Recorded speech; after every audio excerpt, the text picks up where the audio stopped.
I'm a very open person. Mr. Talab, that works for me, he knows. I'm a very open person because we need, I think that among Africans we need to talk in an open way. If you allow me, you ask two questions. You ask for UN protection, let's say. Your first question, you mentioned UN protection, and in your second question, you mentioned UN financial support. I'm exactly here to promote a different narrative. Exactly. What me and my team, we have been advocating, we need to stop looking outside Africa for our solutions. We need to stop. Every problem we look outside Africa. So you mentioned UN protection in terms of sanctions. Yeah. The solutions are here. What I mean is, Africa in this situation, sanctions, etc., needs to look inside. How? I do believe that we reach a stage that it's really important to understand how the multilateral arena moves. It's critical. Multilateral arena, all of them, is a result of correlation of forces. It's not someone that decides. It's not the Secretary General that decides. It's not the President that decides. No. It's the result of correlation of forces. And what determines the result of a correlation of force? Economic power. And we need to understand that. When someone mentioned, for example, from Kenya, the Security Council, the composition of the Security Council is not decided by the Secretary General. It's not decided by the Secretariat. It's not decided by the General Assembly. Do you see what I mean? It's the result of correlation of forces. And this brings me to the first issue that I discussed with Mr. President and the Vice Presidents. You might think that there is no relationship between these Africa's stronger voice in this correlation of force arena and DRM systems. You might think that there is no relation, but there is.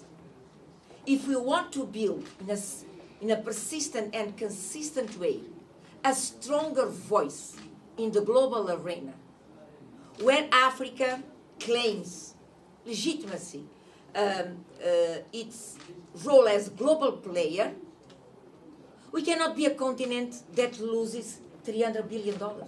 It doesn't make sense. Because at the end of the day, economic power is the one that determines that. So when I say that domestic resource mobilization creates policy space, is exactly that. Is to create the necessary policy space to identify our own solutions and to implement our own solutions. Not wait for UN's protections or UN's financial support, because, as I mentioned, Africa generates resources. The other day, I was delivering a lecture to a couple of universities, and I was trying to explain this $300 billion. And I asked to one of the students, can I lose this bottle of water if I do not own this bottle of water? It's impossible. I can lose something that I have it, I own it. So if Africa loses $300 billion, correct, it's because Africa generates $300 billion, correct? So the problem of Africa is not generating. The problem of Africa is mobilizing, is retaining its own economic and financial flows. What is the missing piece between generating financial flows or economic flows and retaining them? This is what we need to ask. What is the missing piece? Institutions, country systems. that are missing in this. Continental Free Trade Area. Continental Free Trade Area is one of Africa's success. And we need to approach in this way. There are lots of claims.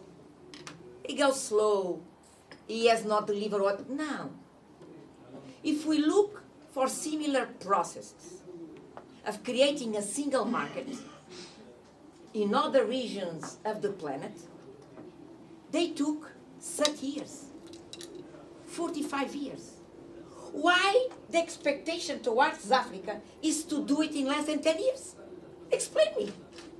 We should not accept this type of pressure, because the most important is to be consistent, persistent, and in the same path. And regarding Continental Free Trade Area, we all in this room, we need to be proud, really proud, because what we have achieved as a continent is amazing.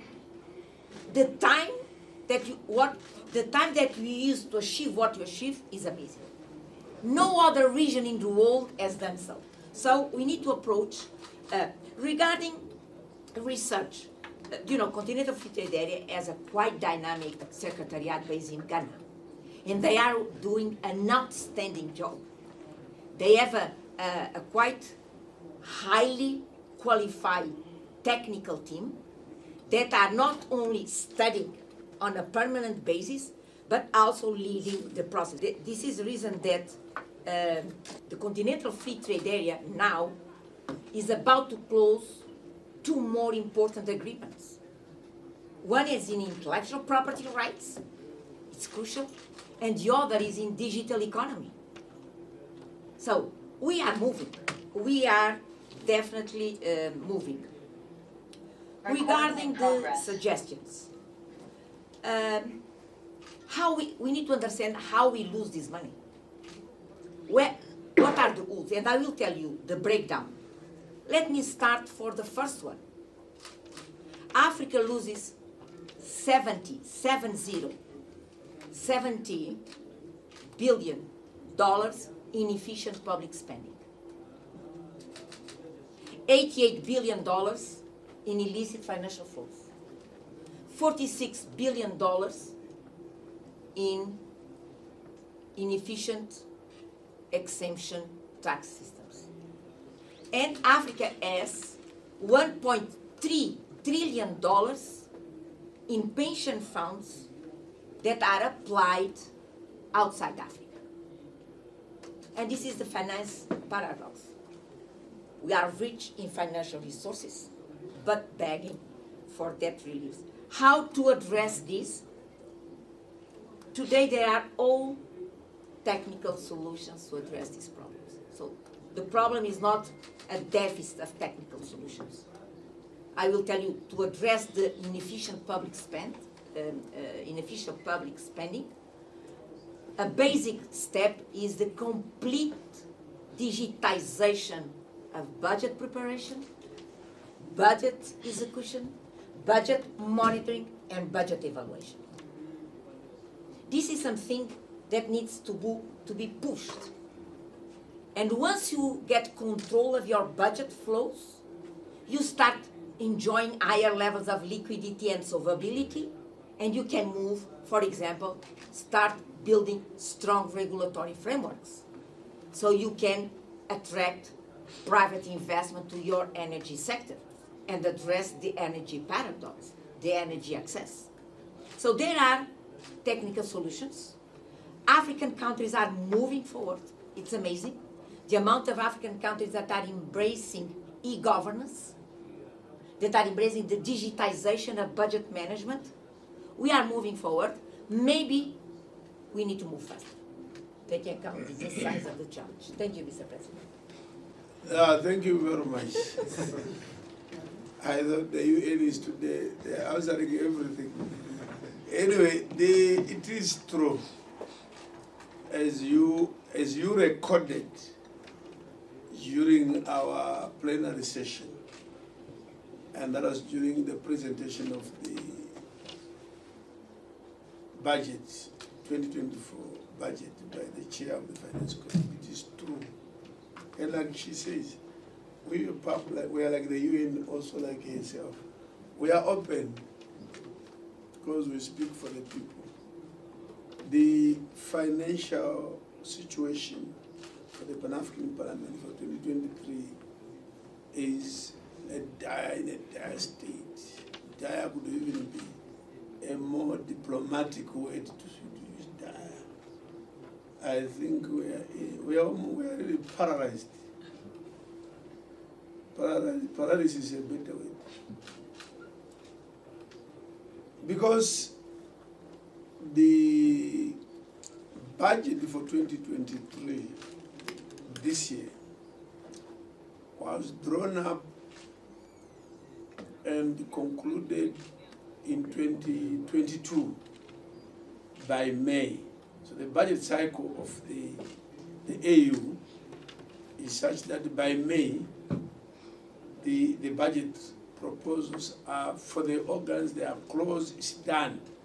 They then wait for the foreign ministers to simply approve. But in terms of submissions to the budget, it closes by May. So by May 2022, the budget proposals for 2023 had closed. PAP came back to life in June, post facto, after. So it means the Bureau did not participate. It means our Committee on Finance, led by MPs and led by Honorable Muntaka, that you saw, was not involved. The MPs or the plenary had no input into that budget. And then the figures or numbers which were then put in that budget left out the dimensions or budget streams that reflect or speak to the real business of a parliament. The budget mainly was focused on how do we, or how does the AU ensure that staff of the PAP have their remuneration packages catered for. That staff will have their salaries, staff will have their other benefits, but the dimension of the real engine rooms, the factory rooms, that are the core business of PAP were left out. So if you go to that budget, you find this new for committee operations. And as you are aware, committees are the engine rooms. That's the factory that produces to the warehouses, and you then distribute the products. The products are our resolutions, recommendations, advice. That comes from the factory called the committee. The committee totally not funded. That is funding of committees is under the budget lines called the missions. Mission 0. Fact finding mission 0. This 0. So this is the effect of where we are now. The plenary funding was cut by about 40%. For the viewers, look, there are no MPs. And then the Bureau, which is the leadership of the Parliament also, unfortunately. Because when they were preparing the budget, there was no Bureau at PAP. But there was not also the focused planning, forward planning to say, but this Parliament may come to life in the next few months. So we came in, no budget. We made our case. When we came in June, there was what is called a mid-year summit for the heads of state, which took place in Lusaka, July last year in Lusaka.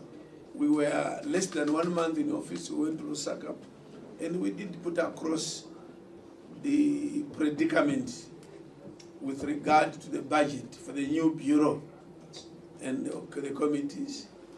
The appeal was well received by foreign ministers, and they directed that the relevant units in the AU should ensure more funding for the Pan-African Parliament.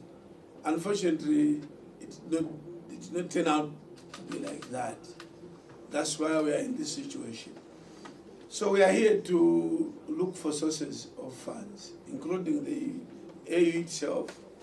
You impress upon them that the situation is bad. We are paralyzed to the point that I did mention in the last meeting in Addis Ababa that we have renewed after June last year. We have undertaken quite some deep reflection, introspection as a parliament. I remember in August last year, we went through serious introspection as to why, for example, the PAP had stalled in its business and had to be suspended for a year over arguments about rotation. We did a lot of introspection, and we then embarked on a rebranding program and a new strategic thinking, reinvigorating, re-energizing the parliament, image building, and we came out with very, very clear, very well verifiable, measurable results that will take us to that level of a continental parliament which is performing above expectation. All that we did very well. And from around August to November, October, we moved. First 3-4 months this year we moved. But resources have run out now. And I want to say in the 2024 budget that is already being proposed by the AU again, is no better, unfortunately. Although our finance committee and the bureau, we have put up one of the best presentations to them, argued both with experience and intellectually very well. But the budget proposal as it is now, you will hear us again crying next year about funding, because it is not addressing this problem. We are optimistic. We are a bureau that is also a thinking bureau, an energetic bureau, a bureau that can perform. So despite this potentially depressing financial outlook, we will not lose our energy. It actually energizes us more to work even harder for Africa and for you as citizens of this continent to realize better quality of life as we go. So do not go away thinking that the PAP is closing down. No. In fact, we may see us jumping even higher than ever before, despite one of the legs being injured. And I promise that we will be moving, and there will be a session. We will sit. It may affect August a bit, maybe instead of starting on the 28th of August, we may end up starting maybe first week of September or second, depending on this finances issue. But I can assure you, we are going to achieve, to meet and transact business. That be assured. Keep washing your clothes when you go back, expecting to come back to pub sometime in August, September. Don't go and throw away your suits saying no, there's no more pub, so I want to wear this suit again. No. You come to pub, don't worry. And we will meet, as we have said openly, in November, October, thereabouts, in Uganda for the main session. We meet here for the committees, we will then go to Uganda for the main session. So, yeah, here, that's why we are here. We are people that can also perform miracles sometimes. Thank you. Yeah. Thank you.